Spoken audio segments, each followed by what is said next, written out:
등골이 많이 정상 정렬에서 벗어나 있는 분을 이제 리플레어라고 얘기를 하는데요. 거기에 대해서 이제 이야기를 좀 들어보려고 해요. 음, 리플레어가 보통은 이제 이런 모습을 가지고 계십니다. 정상 정렬보다 립이 이제 벌어져 있거나 이제 많이 비대칭적이고 그런 모습을 보이는 분들이 이제 실제 실무에서 굉장히 많이 보실 수가 있죠. 근데 이제 이런 분들의 되게 공통적인 특징이 되게 여러 가지 문제가 있지만 제가 봤을 때 아무래도 저는 재활센터를 운영하다 보니까 통증을 해결하고자 하는 목적으로 운동을 하러 오시는 분들이 많거든요. 근데 이제 이렇게 립이 벌어져 있던 분들의 공통적인 특징 중에 하나가 일단은 요통입니다. 요통. 허리가 아프다고 말씀하시는 경우가 굉장히 확률적으로 높으셨고 또 한 가지 같은 경우는 수면 장애를 같이 이야기하시는 분들이 굉장히 많았어요. 요즘에는 잠을 못 주무시는 분들도 굉장히 많죠. 잠을 잘 자기 위해서 운동한다라는 것을 본인이 그렇게 생각할 수 있겠지만 트레이너에게 요청하진 않지만은 일단은 인터뷰를 하다 보면 허리도 아프고 수면장애도 같이 있는 분들이 굉장히 많았습니다. 근데 수면장애 같은 경우에는 스트레스 때문에 나이와 상관없이 또 생길 수가 있긴 하지만 제가 지금 말씀드리는 분들 같은 경우에는 보통 이제 퇴직하시고 좀 생활이 여유로우신 분들도 굉장히 많았거든요. 근데 그런 분들 같은 경우에는 사실상 정신적인 스트레스로 수면장애가 있다고는 볼 수 있는 사람은 아니었던 것 같고 그런 분들은 정신적인 부분보다는 신체적인 문제에서 수면장애가 좀 일어나는 게 아닌가라는 생각을 했었습니다. 근데 이제 잠을 잘 잔다는 피드백을 제가 매번 확인하는 건 아니긴 하지만 그래도 그런 긍정적인 이야기를 들은 적이 좀 많이 있었던 것 같아요. 그리고 근래 이제 이런 갈비뼈, 늑골에 장애가 있던 어떤 선생님인 여자 회원분이 있었는데 그분 같은 경우에는 뭐 허리도 아프고 무릎도 아프고 그리고 목도 아프고 그리고 이제 관절들이 굉장히 불안정하시고 저체중으로 굉장히 고민을 많이 하셨는데 일단은 오늘 말씀드린 립에 대한 안정성을 시작으로 목에 대한 운동도 하고 그런 것들이 좋아지다 보니까 일단 저체중이 되게 많이 좋아지셨어요. 일주일에 한 번 오시는데도 그래서 굉장히 좀 신기한 경험이었었고 일단 그랬었습니다. 근데 리플레어라고 하는 주제를 먼저 굳이 다룬 건 뭐냐면은 뒤에서 말씀을 드리겠지만 운동의 시발점이 되는 부위이기 때문에 그래요.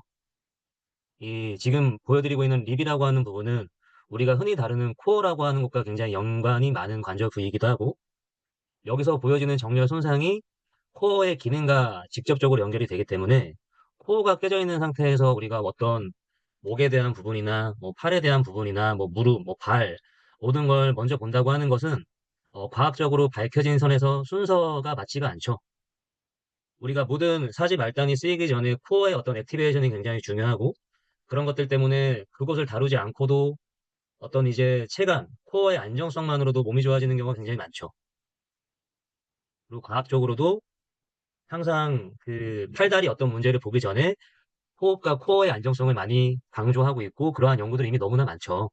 그러다 보니까 우선 첫 번째로 이 리플레어라고 하는 부분을 준비를 했습니다. 자, 이 갈비뼈가 벌어져 있다는 것은 일단은 갈비뼈가 정상 위치에 있지 못하다고 하는 것이죠. 뼈가 정상적인 위치에 있지 않다라고 하는 것은 사실상 그 주변에 어떤 구조물들의 스트레스를 이야기를 하는 거고 또한 우리가 많이 주목해야 되는 근육들의 기능이 많이 변화되고 상실되어 있다라는 것을 이제 암시하는 것이기도 합니다. 갈비뼈는 일단은 앞쪽에 있는 복부 근육과 굉장히 가까이 있죠. 그리고 지금 보시는 이 갈비뼈의 부위는 횡격막이 위치하고 있는 부위입니다. 그렇기 때문에 여기에 대한 변화는 근육들이 쓰일 수 있는 초기의 어떤 위치 자체를 손상시키기 때문에 근육의 어떤 길이와 장력 관계에 따라서 적정 길이 때 가장 기능을 잘 발휘하게 되어 있는데 초장부터 이제 위치가 바뀌어 있다라고 한다면은 당연히 그런 근육들을 잘 못 씁니다. 예를 들어서 라운드 숄더인 분 같은 경우에는 앞쪽에 있는 근육들은 많이 단축돼 있고 그러니까 신장되는 경험이 굉장히 적을 거고 뒤에 있는 근육들은 이제 단축된 경험이 굉장히 적을 거잖아요.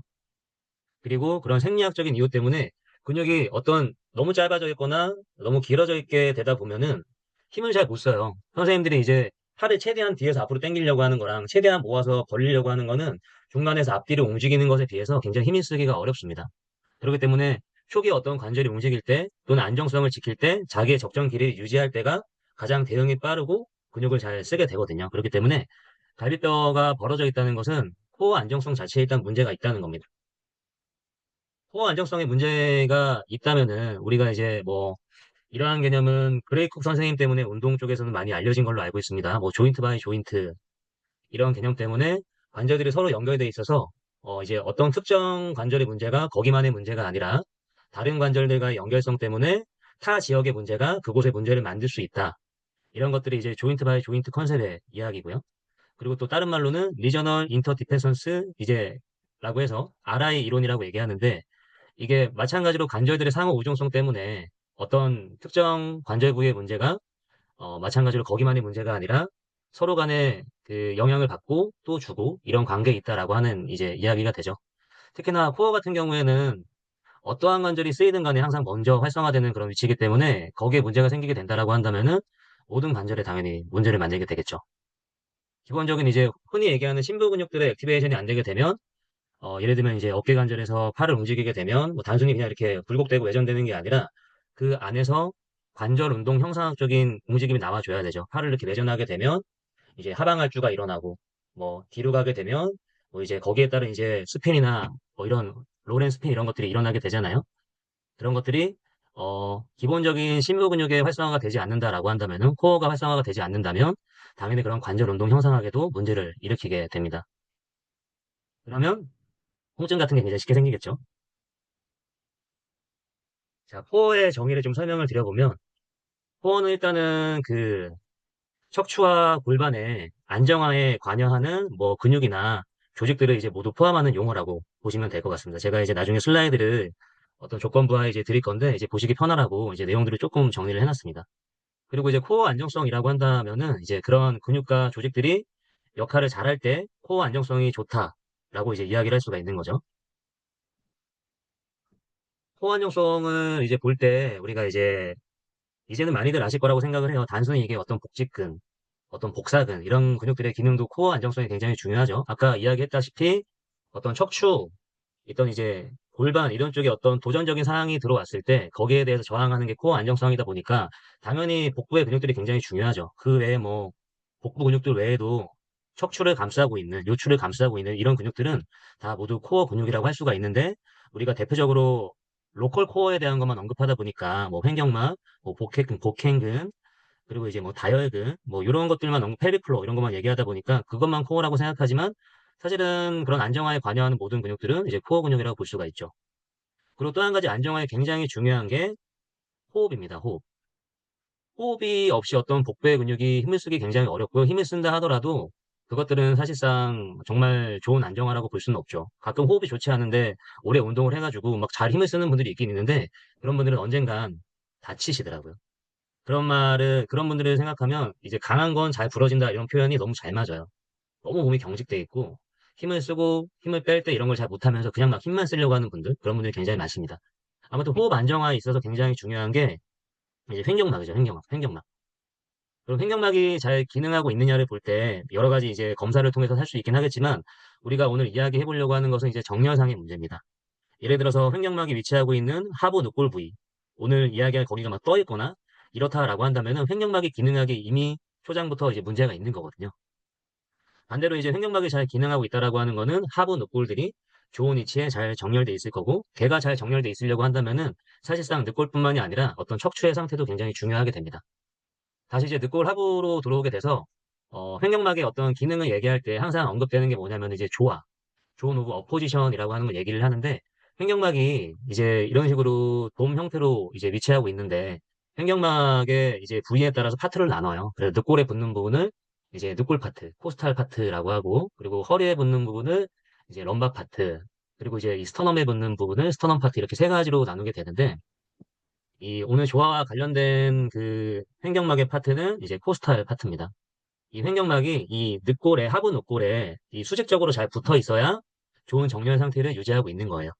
그런데 이 립이 이렇게 벌어져 있다고 생각해 보시면 조화, 이 횡격막이 늑골에 붙어 있는 이 영역 자체를 조화라고 생각해 일단 보시면 좋을 것 같고, 늑골이 들려 있다고 생각하면 이 조화에 어떤 붙어 있는 정도의 수준이 감소되어 있겠죠. 그건 어떤 걸 의미하냐면은 일단은 좋은 횡격막의 위치는 우리가 폐에 공기가 차서 횡격막이 하강하면서 폐에 공기가 차죠.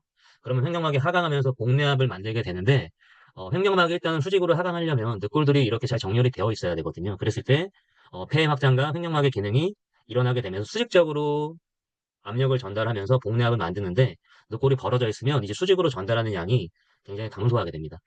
그렇기 때문에 아무래도 근육을 대신해서 근육과 함께 어떤 동적인 상태의 안정화를 만들어주는 호흡의 기능은 이런 리플레어가 있는 분들은 당연히 좋지 않을 수밖에 없어요. 그렇기 때문에 이 리플레어를 확인하고 그런 것들을 해결하는 것이 굉장히 중요합니다. 자, 근데 그 지금 보시는 것처럼 이제 어떤 자세에 따라서 횡격막이 기능하는 상태 그리고 어떤 복압이 어떻게 형성이 되는지를 좀 보기 좋게 나와 있는 그림이에요.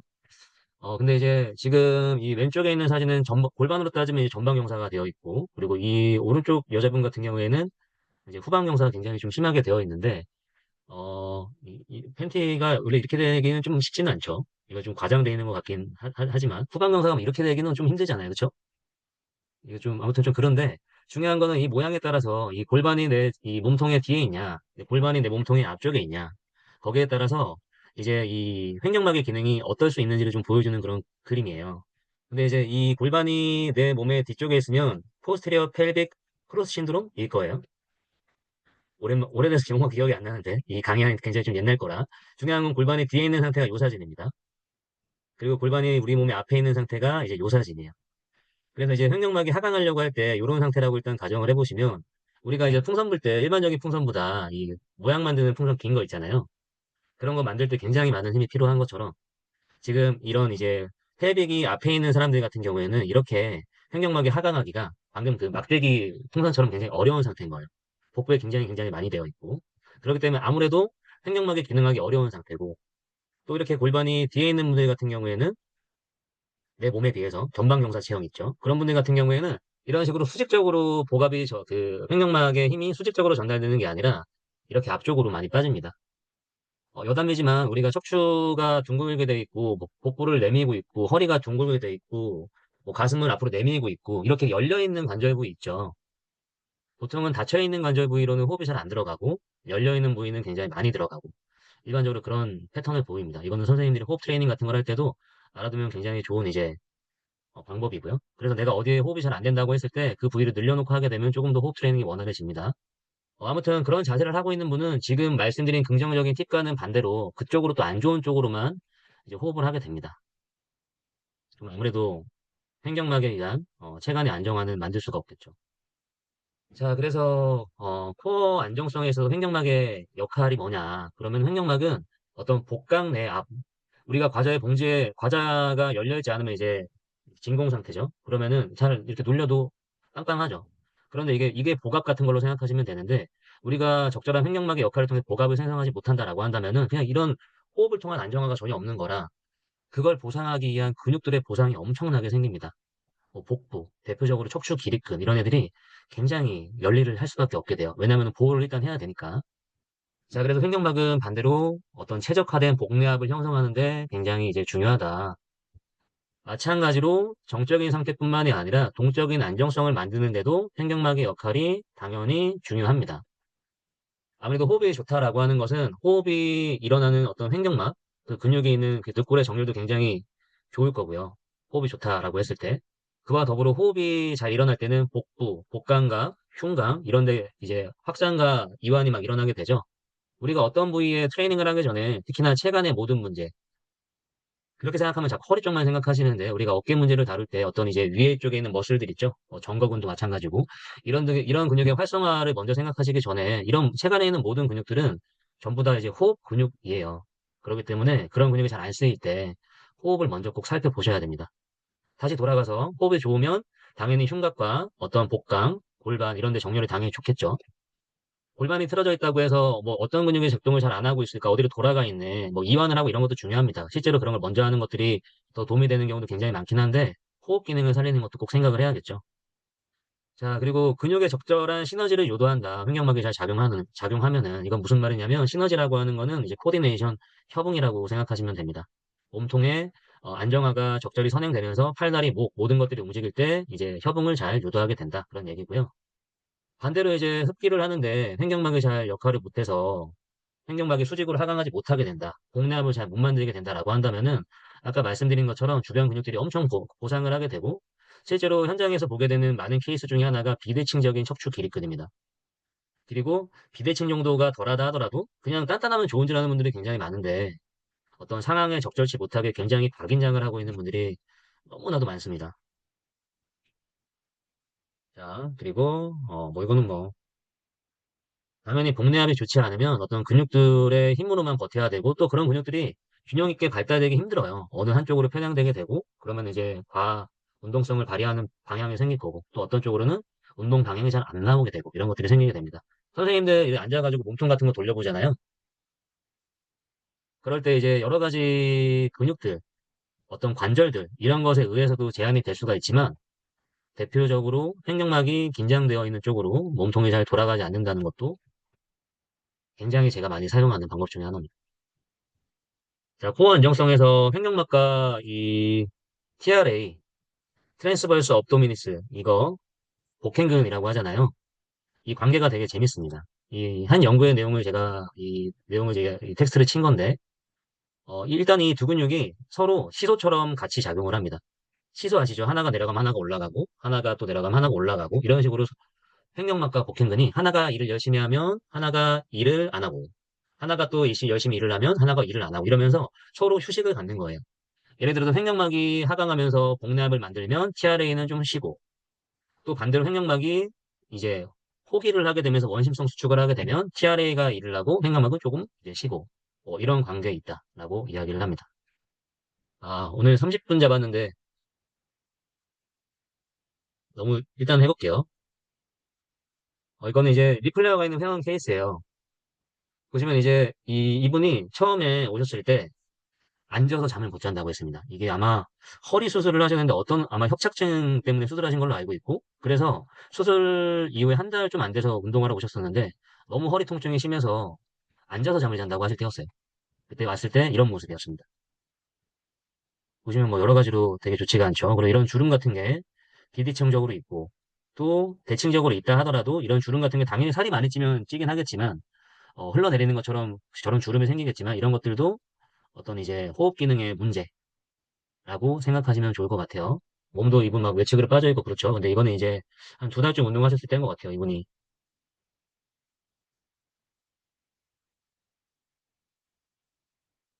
어, 리플러가 있는 분들이 되게 많이 보이는 자세 중에 하나가, 근데 다 그렇진 않습니다.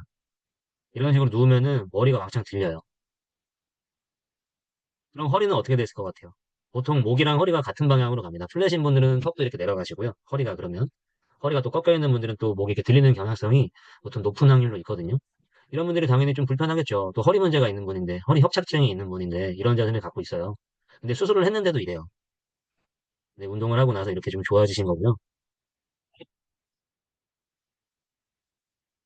이거 이제 뭐 거의 끝날 때쯤이신 것 같아요. 저 자세를 택한 건 저분이 무서워했던 자세이기 때문에 그렇습니다. 어떤 협착증과 좀 무관한 자세입니다. 이런 롤아웃 같은 경우에는 이제 외복사근, 흉곽을 끌어내려서 리플레어를 좀 감소시켜주는데 좀 도움이 되는 그런 운동들이에요. 그리고 뭐 이제 소아스, 장요근 이런 운동에도 도움이 될 거고요. 그리고 지지하는 지지 파트에 대한 기능도 또 생각하는 운동이죠.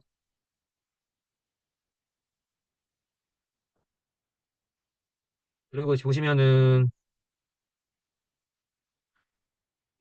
이분도 이제 잠을 못 자겠다라고 하신 분입니다. 그리고 또 다른 문제, 요통도 기본적으로 있고요. 또 다른 문제도 되게 많았던 분인데, 자고 일어나면 목이 불편하다고 하셨고, 그리고 이번은 숨을 뱉으면 늑골이 벌어져요.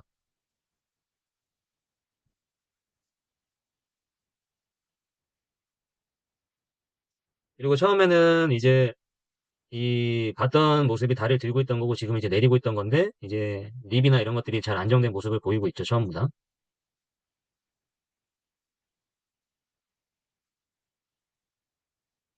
자, 근데 또 재밌는 게, 저런 분들은 그냥 정적인 상태에서도 굉장히 갈비가 들려 있는데, 또 반대로 동적인 상태에서 갈비뼈가 굉장히 좀 불안정하게 벌어지는 분들도 굉장히 많아요. 그런 분들 같은 경우에는 보통 이제 척추가 굉장히 평평하신 분들, 그런 분들이 동적인 상황에서 립이 이렇게 벌어지는 분들이 굉장히 많습니다. 이 친구도 이제 약간 그런 케이스인데, 일단은 갈비뼈가 벌어지는 분들 같은 경우에는 뭐 팔다리 운동을 할 때 관절에 불안정한 표현을 되게 많이 합니다. 이 친구 같은 경우에 아까 그 공 밀고 나가는 그런 운동을 만약에 하게 되면 호흡이 좋지 않을 때는 어깨가 빠진다는 느낌 같은 걸 되게 많이 해요. 근데 이런 게 이 친구뿐만이 아니라 이런 분들이 갖는 굉장히 특징입니다. 팔 있을 때 사실상 기본적으로 어떤 이제 몸통, 특히나 이제 그 지금 이야기하는 어떤 립이 안정화되지 못하면 일단은 척추의 모습도 그렇고요. 그리고 팔이 움직일 때 견갑골의 협동이 굉장히 결여될 수밖에 없어요. 척추가 그런 모습을 하고 있기 때문에 팔이 움직일 때 팔만 움직여요. 그래서 견갑골이 일을 못하다 보니까 소켓에서 막 빠지려고 하는 힘에 대한 걸 굉장히 토로를 좀 많이 하는 경향이 있어요. 우리 친구는 그리고 허리 아프고 현기증 나고 이런 고등학생이에요. 프로게이머 준비했던 학생인데 이렇게 자세가 막 앞으로 쏟아져 있는데 쏟아져 있는 경우가 보통 이제 뭐 컴퓨터를 많이 하는 직업군들한테 또 많이 볼 수 있는 자세라고도 합니다. 보통 이제 전정기 손상이 있는 분들이 저런 자세를 좀 많이 갖고 있어요. 근육만의 문제는 아니고요. 자, 그리고 립이 벌어지는 분들이 푸시업 하면 익상 견갑이 엄청 생겨요.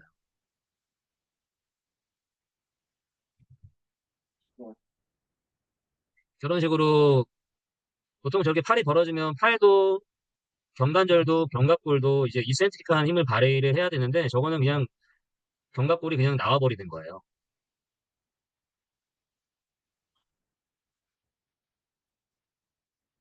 지금이 훨씬 날개뼈가 안정된 위치에 있죠. 그래서 이렇게 플랫백이면서 늑골이 벌어지는 분들의 특징이 저런 식으로 어떤 경관절만 사용이 되고 척추와 견갑골 이런 애들이 협동을 못하는 경우가 굉장히 많습니다. 뭐 코어는 뭐 당연하고요. 그리고 이제 방금 전에 이제 그 보여드린 푸시업 하는 여자분처럼 견갑골 이런데 이제 어떤 신장성 수축에 대한 문제가 있는 경우는 너무 많아요. 방금 푸시업을 할 때도 그런 문제가 있는 거고요.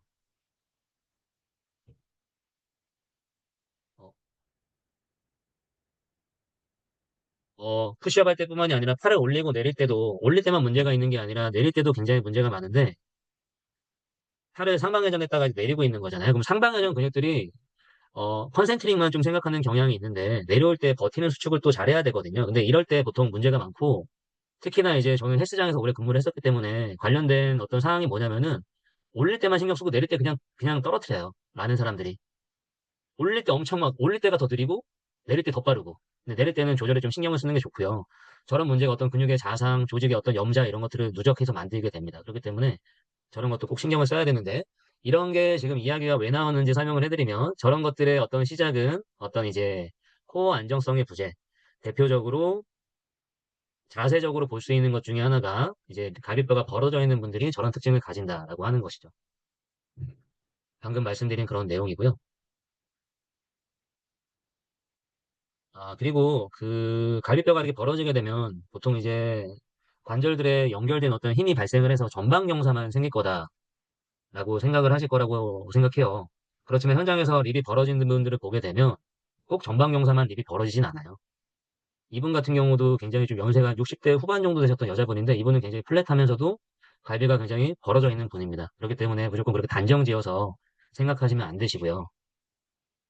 이런 친구들은 동적인, 이 친구, 여기 있는 분들은 그냥 가만히 있을 때는 립이 그렇게 되진 않는데, 동적인 상태에서 좀 더 많고, 평소에는 립이 좀 플랫하고, 덜어는 튀어나와 있고, 요추가 좀 그렇고, 이분 같은 경우에는 그냥 이제 정적인 상태에서도 립이 좀 벌어져 있어요.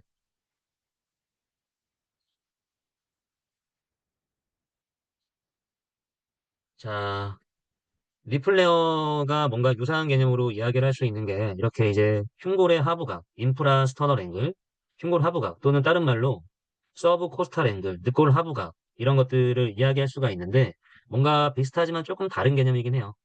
근데 뭔가 연결되어 있는 건 뭐냐면요. 이렇게 이 인프라스터널 앵글이라고 하는 거는 90도 정도가 일단은 정상입니다. 70도에서 90도가 정상이라고 하는데 저희 이제 현장의 어떤 경험을 토대로 설명을 드리면 70도는 좀 문제가 있는 거와 너무 같아요. 보통은 좋은 분들은 그렇게 좁은 경우는 거의 저는 한 번도 못 본 것 같고 저는 항상 90도를 기준으로 보기는 합니다. 물론 예외적인 사항을 두긴 하지만요. 자, 아무튼 이제 이 각도가 크게 된 분들은 보통 립이 이렇게 벌어지는 경향이 당연히 좀 많긴 해요. 그렇지만 이게 어떤 개념의 차이가 있냐면은 일단 리플레어 같은 경우에는 시각적인 모습을 이제 위주로 표현하는 그런 용어라고 생각하시면 되고, 이런 인프라스터널 앵글 같은 경우에는 뭔가 이런 거를 수치화하려고 하는 개념이라고 생각하시면 좋을 것 같습니다. 아까 말씀드린 것처럼 인프라스터널 앵글이 크게 되면 리플레어 경향성이 당연히 많아지기는 하고요. 자, 그리고 이런 립에 되게 다양한 이 정렬 손상들이 있는데 이렇게 짝짝이인 분들도 굉장히 많고요. 그래서 근육적으로 생각했을 때 이게 인프라스터널 앵글이 90도보다 작으면은 그렇게 하는 역할을 하는 게 보통 이렇게 외복 사근입니다. 보시게 되면 이 가운데가 정지, 디시브라고 했을 때 정지가 이렇게 딸려오게 되면 아무래도 여기가 좀 좁아지겠죠. 반대로 내복 사근이 일어나게 되면 이쪽으로 조금 딸려가는 경향성 때문에 이 인프라스턴 앵글이 조금 이제 커지게 됩니다. 그래서 거기에 대한 근육 릴리즈 같은 것도 조금 생각하시면 좋고요. 이게 굉장히 좀 재밌는 게 이거 평가하는 방법이 고개를 들었을 때 한번 이거 이따 주무시기 전에 나의 이제 상태가 어떠한지 보통 이게 목 근육 어떤 이제 심부 굴곡근, 경추 굴곡근만 생각을 하는데 이랬을 때 이제 인프라스턴 앵글의 변화를 한번 손으로 직접 만져보시면서 한번 보세요. 근데 어떤 분들은 많이 벌어지고요. 개인적으로는 벌어지는 분들이 훨씬 많은 것 같아요. 벌어지게 되면 몸통을 구부릴 때 어떤 이제 그 내복사근에 모세가 굉장히 많은 거고 때로는 여기 써있진 않지만 복부가 이제 볼록 튀어나온다. 에일리언 새끼 된 것처럼. 그럼 복직근이 우세하다. 뭐 이렇게도 얘기를 하긴 합니다. 그리고 또 좁아지게 되면 내복사근이 우세하게 쓰인다라고 해요. 보통은 이제 같은 위치를 유지하는 게 좋다라고 얘기합니다. 한번 해보세요. 회원한테 느끼기엔 조금 어렵거든요. 그래서 자기가 자기를 해주면 좀 좋고. 그리고 지금 저희가 얘기한 어떤 리플레어를 이제 좋게 할 때 거기 어떤 정렬, 호흡의 기능 이런 걸 좋게 하는 게 굉장히 중요해요. 지금 이야기를 거슬러 올라가 보시면 거의 그런 얘기를 한 건데 이런 분들이 있어요. 이렇게 비대칭적으로 있는 분들 있죠.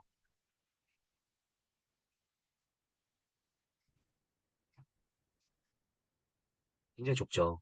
이분도 플랫입니다. 이분은 플랫이면 좀 좁은 경향이 당연히 좀 생기고.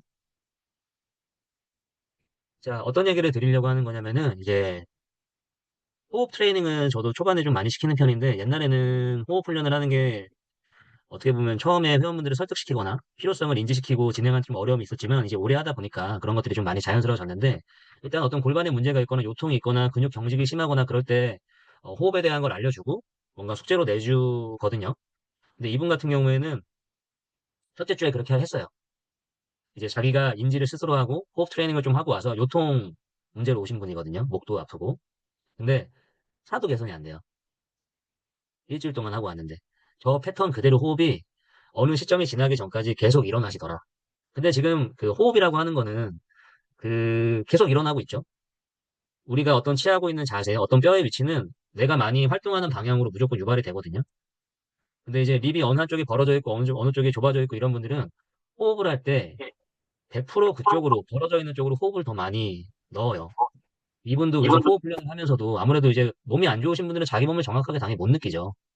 그래서 이제 뭘 해도 잘 못 느끼는 경우가 굉장히 많은데 맞고 틀리면 구분하기가 좀 어려워하십니다. 그런 것도 있긴 하지만 자기가 스스로 복부를 잡고 느끼면서 호흡을 해도 비대칭이 굉장히 개선이 안 되더라. 이럴 때는 아무래도 아까 저희가 어떤 인프라스터널 앵글 얘기를 할 때 좁아지면 외복사근, 넓어지면 내복사근 뭐 이런 얘기를 했잖아요. 뭔가 이런 쪽으로 생각을 먼저 하셔도 되고 횡격막에 대한 어떤 릴리즈를 좀 하실 수 있는 분이면 뭐 그런 걸 좀 하셔도 되고 또 저런 쪽에는 어떤 이제 오랜 시간 횡격막의 기능을 못한다라고 한다면은 어, 예를 들어서 이런 이제 이 늑골 안에 모두 다 근육만 있는 게 아니잖아요.